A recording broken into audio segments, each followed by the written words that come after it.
세상에서 가장 허무한 순간은 내가 평생을 바친 사람이 나를 잊을 때입니다. 김노인 올해 78. 젊은 시절엔 버스 운전기사로 평생을 일했습니다.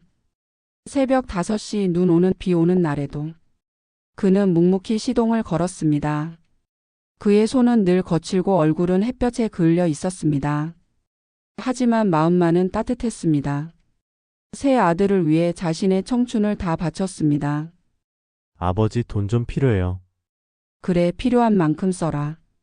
그는 늘 그렇게 말하며 자식들에게 한 번도 안 된다 하지 않았습니다. 세 아들 모두 장성했습니다. 장남은 회사원, 차남은 자영업자, 막내는 공무원.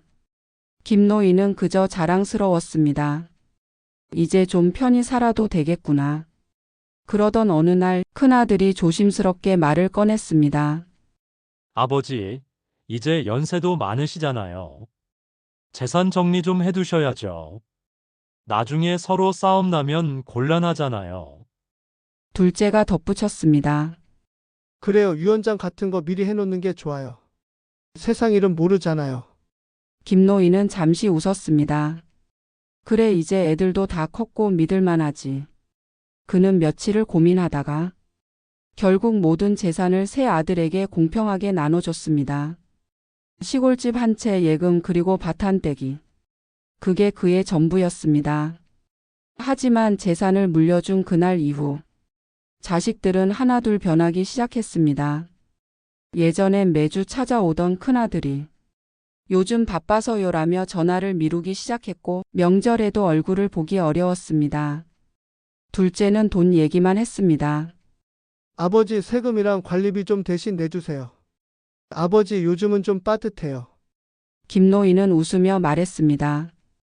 그래, 괜찮다. 내 걱정 말고 열심히 살아라.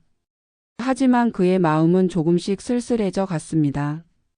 그러던 어느 날 김노인은 집에서 쓰러졌습니다.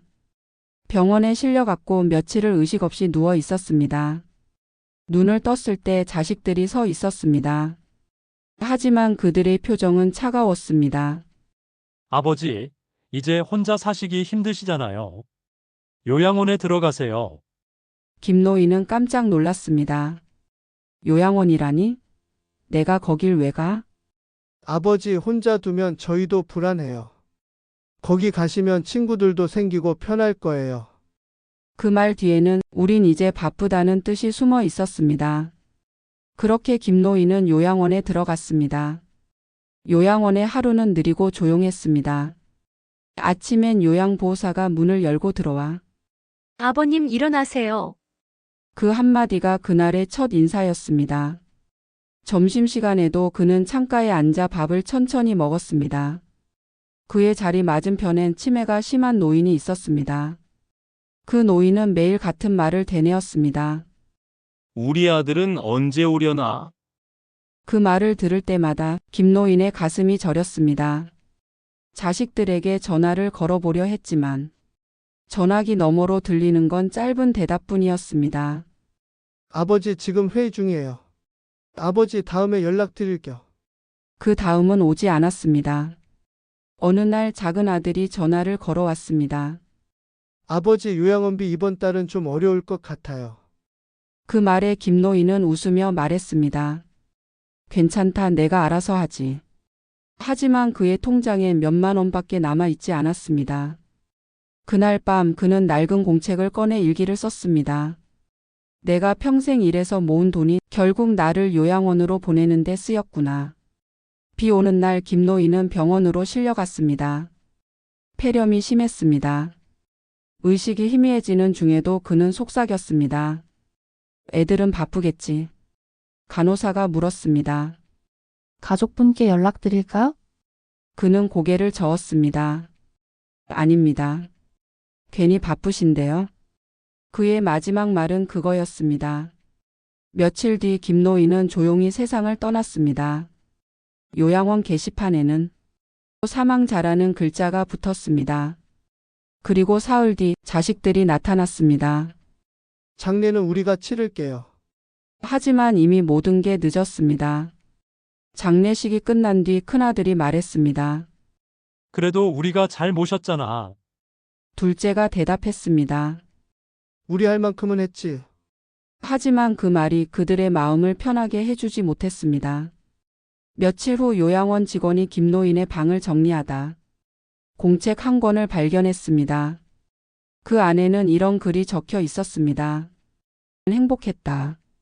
사랑했던 사람들 덕분에. 다만 내 사랑이 너무 컸던 걸까. 그래도 나는 자식들을 미워하지 않는다. 준 사랑만큼 언젠가 그들도 누리길 바란다. 세상의 효도는 나중에가 없습니다. 절대 오지 않는 시간입니다. 부모의 사랑은 언제나 먼저 주고 대가는 바라지 않습니다. 우리라도 그 마음을 잊어서는 안 됩니다. 오늘 잠시만 시간을 내서 부모님께 안부 전화를 드려보세요. 그 한 통의 전화가 누군가에겐 세상 가장 큰 위로가 됩니다. 돈보다 귀한 건 사랑입니다. 사랑은 나누면 줄어들지 않고 오히려 커집니다. 지금 당신 곁에 있는 부모님, 그분들이 바로 당신 인생의 첫 번째 은인입니다.